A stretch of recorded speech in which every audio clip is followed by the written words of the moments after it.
નમસ્કાર. ગુજરાત સરકાર તેમજ કેન્દ્ર સરકારની સેવામાંથી સેવાનિવૃત્તિ પામેલ પેન્શનધારક મિત્રો, નિવૃત્ત કર્મચારી મિત્રો, ભાઈઓ તથા બહેનો, સ્વાગત છે આપ સૌનું આપણી આ યુટ્યુબ ચેનલ ભાવેશ મકવાણા ન્યૂઝમાં. તો પેન્શનર મિત્રો, આજની તારીખ 15/3/2026.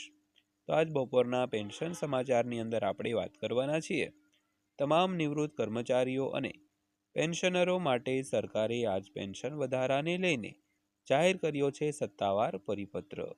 તો મિત્રો, શું સત્તાવાર પરિપત્ર જાહેર કર્યો છે અને શા માટે, શા કારણોસર કર્યો છે, જેની આજના વિડીયોમાં આપણે સંપૂર્ણ વિગતવાર વાત કરીશું. તો આજનો વિડીયો તમે ખાસ કરીને અંત સુધી જોઈ લેજો અને હજી સુધી આપણી આ ચેનલ સબસ્ક્રાઈબ ન કરી હોય તો આવી જ માહિતીઓ મેળવવા માટે આપણી આ યુટ્યુબ ચેનલ પણ સબસ્ક્રાઈબ કરી લેજો મિત્રો. તો જોઈએ આજનો આ વિડીયો. તો સૌથી પહેલાં વાત કરીએ તો પગાર પંચ. 8મા પગાર પંચ હેઠળ કર્મચારીઓ માટે એક મોટો નિર્ણય લેવામાં આવ્યો છે. તો સરકાર ટૂંક સમયમાં કર્મચારીઓ માટે પગાર પંચ લાગુ કરવા જઈ રહી છે. તો આ પગાર પંચ હેઠળ કર્મચારીઓને ઘણા ખાસ લાભો મળશે. તો ચાલો 8મા પગાર પંચ વિશે વધુ જાણીએ. તો ખાસ કરીને કેન્દ્ર સરકાર હોય કે રાજ્ય સરકાર, દરેકના કર્મચારીઓ અને પેન્શનરો માટે સરકાર છે તે 8મું પગાર પંચ ટૂંક સમયમાં લાગુ કરશે. તો 8મા પગાર પંચ હેઠળ કયા કયા લાભો આપવામાં આવશે, જેની આજના વિડીયોમાં આપણે ચર્ચા કરીશું. તો આજનો આ વિડીયો તમે ખાસ કરીને અંત સુધી જોઈ લેજો મિત્રો.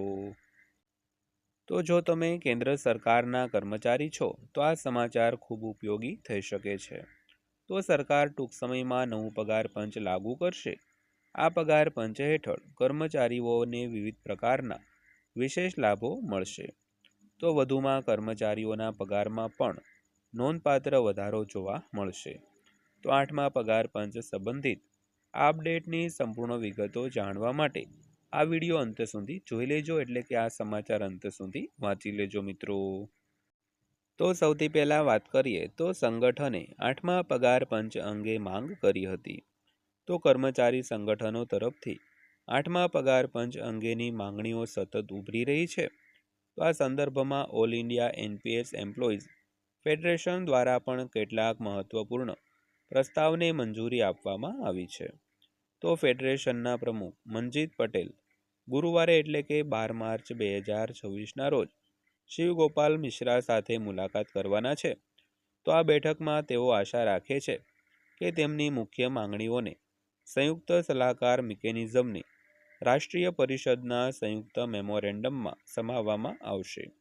તો આ ટૂંક સમયમાં 8મા પગાર પંચના અધ્યક્ષ રંજના પ્રકાશ દેસાઈને પણ સુપરત કરવામાં આવશે મિત્રો.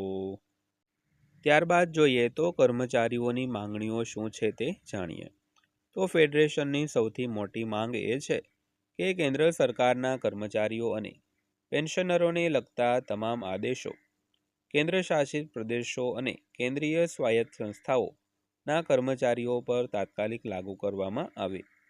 તો હાલમાં ઘણા કિસ્સાઓમાં એવું જોવા મળે છે કે કેન્દ્ર સરકારના આદેશો કાં તો આ કર્મચારીઓ સુધી મોડા પહોંચે છે અથવા તો બિલકુલ લાગુ કરવામાં આવતા નથી. ઉદાહરણ તરીકે 2021નો પેન્શન ઓર્ડર અને 2025નો યુનિફાઈડ પેન્શન સ્કીમ ઓર્ડર હજુ સુધી ઘણા સીએબી કર્મચારીઓ પર લાગુ કરવામાં આવ્યા નથી. તો સંગઠન માને છે કે 8મા પગાર પંચે આ અસમાનતાને દૂર કરવી જોઈએ મિત્રો. ત્યારબાદ જોઈએ તો ફેડરેશન આરોગ્ય સુવિધાઓ અંગે પણ એક મહત્વપૂર્ણ માંગ કરી રહ્યું છે. તો સંગઠન ઈચ્છે છે કે યુટી અને સીએબી કર્મચારીઓને પણ કેન્દ્ર સરકારની આરોગ્ય યોજનાનો લાભ મળવો જોઈએ. તો હાલમાં જે કર્મચારીઓ યુનિયન પબ્લિક સર્વિસ કમિશન દ્વારા નિયુક્ત નથી તેને સીજીએચએસનો લાભ મળતો નથી અને તેમને રાજ્ય અથવા તો સ્થાનિક આરોગ્ય યોજનાઓ પર આધાર રાખવો પડે છે. તો ફેડરેશન માને છે કે ઘણા કર્મચારીઓ તેમની નોકરી દરમિયાન વિવિધ રાજ્યોમાં રહે છે અને નિવૃત્તિ પછી તેમના વતનના રાજ્યમાં પાછા ફરે છે. તો આવી સ્થિતિમાં તેઓ કેશલેસ સારવારની સુવિધા મેળવી શકતા નથી. તો સીજીએચએસ સુવિધા મેળવીને તેઓ દેશભરમાં સારવારની સુવિધા મેળવી શકે છે. ત્યારબાદ જોઈએ તો આ બાબતો વિગતોમાં સમાવિષ્ટ કરવામાં આવી છે. તો ફેડરેશન દ્વારા કેન્દ્ર શાસિત પ્રદેશોમાં શિક્ષકો માટે રજાઓમાં વધારો કરવાની પણ માંગ કરવામાં આવી છે. તો હાલમાં તેમને દર વર્ષે ફક્ત 8 દિવસની કેઝ્યુઅલ રજા અને 10 દિવસની કમાણી રજા છે તે મળે છે, જેને સંગઠન ખૂબ ઓછી માને છે. તો તેમણે માંગ કરી છે કે 8મા પગાર પંચ દ્વારા સીએલ વધારીને 14 દિવસ અને ઈએલ વધારીને 30 દિવસ કરવામાં આવે, જેથી શિક્ષકોને અન્ય કર્મચારીઓની જેમ પૂરતી રજા મળી શકે. તો મિત્રો આ હતી આજની માહિતી પસંદ આવી હોય, વિડીયો સારો લાગ્યો હોય તો વિડીયોને એક લાઈક કરજો અને આવી જ માહિતીઓ રોજે રોજ મેળવવા માટે આપણી આ ચેનલ સબસ્ક્રાઈબ કરી લેજો. તો ફરીવાર પાછા મળીશું એક નવા વિડીયો સાથે, નવી માહિતી સાથે. ત્યાં સુધી સૌને જય હિન્દ, વંદે માતરમ.